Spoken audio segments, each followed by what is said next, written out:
আসসালামু আলাইকুম। আমার প্রতি গাছে ইনশাল্লাহ ৩৬০০ টাকার পেঁপে বিক্রি হবে। একটু মজার বিষয় হচ্ছে আমার এই গাছগুলো কিন্তু মাত্র ২০ টাকা করে পিস কিনা ছিল। সেই ২০ টাকার পেঁপে গাছগুলো এখন মাসাল্লাহ এই পরিমাণে পেঁপে, ভাবতেও অনেক ভালো লাগে। আপনারা যখন এই ভিডিওটা দেখবেন এর আগেও কিন্তু আমি একবার হারভেস্ট করছি, অর্থাৎ এইটা হচ্ছে আমার দ্বিতীয়বার হারভেস্ট করা। আপনারা যারা সচেতন নাগরিক আছেন, যারা ফ্রেশ খাবার খাইতে চান, তারা কিন্তু চাইলে এরকম ২-১টা পেঁপে গাছ রোপণ করতে পারেন। কারণ একটা পেঁপে গাছ রোপণ করলে ইনশাল্লাহ আপনার সারা বছরের পেঁপে কিনে খাওয়া লাগবে না। এখন আসুন একটু পেঁপে চাষ সম্পর্কে আমরা জানি। পেঁপে গাছ এমন জায়গায় রোপণ করবেন যেখানে সবসময় রৌদ্র পায়, অর্থাৎ রোদ থাকে এমন জায়গায়। এমনকি আপনার এমন জায়গায় রোপণ করবেন যেখানে কোনোভাবে বৃষ্টির পানি বা পানি উঠবে না বা পানি থাকবে না, এমন জায়গায় রোপণ করবেন। কারণ পেঁপে গাছের আশেপাশে যদি পানি থাকে, মানে একদম কাছে বা পানি উঠে যায় এমন জায়গা বা প্লাবিত হয় এমন জায়গায় কিন্তু পেঁপে গাছ হবে না। সেই সঙ্গে সঙ্গে আর একটা বিষয় খেয়াল রাখবেন, যেখানে রোপণ করবেন শক্তি আছে এমন জায়গায় রোপণ করবেন। কারণ পেঁপে গাছে কিন্তু যথেষ্ট শক্তি লাগে, এমনকি বলতে পারেন প্রচুর শক্তি লাগে। কারণ আমার পেঁপে গাছগুলো দেখতে পাচ্ছেন অনেক মোটা।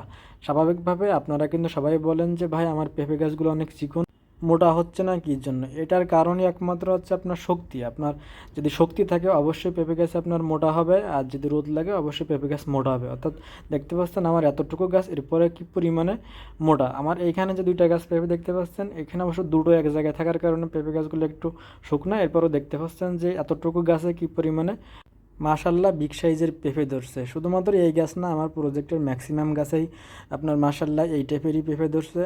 যারা পেঁপে চাষ করতে চাচ্ছেন তাদের জন্য এটাও কিন্তু জানা উচিত, পেঁপে চাষ কিন্তু যথেষ্ট ধৈর্যের একটা গাছ। কারণ পেঁপে আপনার স্বাভাবিকভাবে 3 থেকে 4 মাস বয়স না হলে কিন্তু পেঁপে ধরে না রোপণ করার দিন থেকে। অর্থাৎ এই 3-4 মাস কিন্তু যথেষ্ট পরিচর্যার দরকার হয়ে থাকে। যদিও আপনারা জানেন যে পেঁপে গাছ যে কোনো জায়গায় হয়ে থাকে বা পেঁপে হয়, হ্যাঁ এটা হতে পারে, বাট সেটা দেশে পেঁপে, সেটা বাণিজ্যিকভাবে সম্ভব না বা গাছে এই পরিমাণে ফলনও ধরবে না। বেশি ফলনের জন্য আপনারা যখন হাইব্রিড পেঁপে চাষ করতে চাইবেন, তখন অবশ্যই কিন্তু আপনার এটা মাথায় রাখা লাগবে যে আপনার এর পিছনে যথেষ্ট মেহনত অর্থাৎ পরিশ্রম করা লাগবে। কারণ এটা যত্নবিহীন কিন্তু আপনার হাইব্রিড পেঁপে এই পরিমাণে হয় না। যদিও পেঁপেই তেমন স্প্রে বা কীটনাশকের দরকার পড়ে না, এরপরও আমাদের কিন্তু প্রতি সপ্তাহে তো একবার করে কীটনাশক দেওয়া হয়। এছাড়াও দেখতে পাচ্ছেন আমার সাইডে আমি যেখানে বসে আছি, অর্থাৎ যে বিডের উপরে আপনার পেঁপে গাছগুলো রোপণ করে, এখানে একটা আগাছা বা একটা ঘাসও নেই।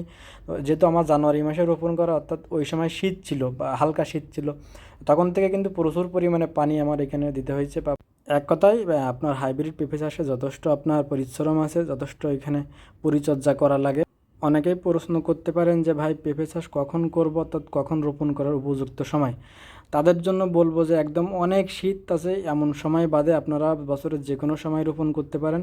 আমার মতামত হবে আপনারা চাইলে জানুয়ারি মাসের দিকে রোপণ করতে পারেন, কারণ তখন ওই রকম বৃষ্টিও থাকবে না বা ওই রকম হচ্ছে আপনার শীতও থাকবে না, ওই সময় একটু পরিশ্রম করলে ভালো হবে। চাইলে আপনারা বৃষ্টির সময় রোপণ করতে পারেন, সেক্ষেত্রে আর পানিও দেওয়া লাগবে না। কিন্তু বৃষ্টির সময় রোপণ করলে অবশ্যই খেয়াল রাখবেন যেন আপনার বৃষ্টিতে কোনো প্রকার পানি যেন গাছের গোড়ায় আসতে আপনার না জমে। ভিডিওর শুরুতেই আমি বলেছি যে আমার একটা গাছে ৩৬০০ টাকার পেঁপে বিক্রি হবে। সেখানে আপনারা অনেকে প্রশ্ন করতে পারেন যে ভাই কয় মন পেঁপে হলে ৩৬০০ টাকা বিক্রি করবেন। হচ্ছে স্বাভাবিকভাবেই একটা গাছে আমার যে পরিমাণে ফলন এখনও আছে, তো আমার ধারণা ইনশাল্লাহ 120 কেজির উপরে যাবে, অর্থাৎ 3 মনের। যেহেতু এরও বেশি হয় পেঁপে, তারপর আমি কম করে ধরছি। আর স্বাভাবিকভাবে বাজারে এখন পর্যন্ত 30-35 টাকার নিচে পেঁপে বিক্রি হচ্ছে না। তো ওই অনুযায়ী আমি এবারে যে 30 টাকা করে ধরছি, তো সেই হিসাবে ইনশাল্লাহ আমার এরকম একটা অ্যামাউন্ট চলে আসবে ইজিলি। বাণিজ্যিকভাবে যারা পেঁপে চাষ করতে আসবেন তাদের জন্য একটা পরামর্শ থাকবে, আপনারা পেঁপে গাছগুলো একটু ঘন রোপণ করবেন, অর্থাৎ একদম পাতলা রোপণ করবেন না শুরুর দিকে।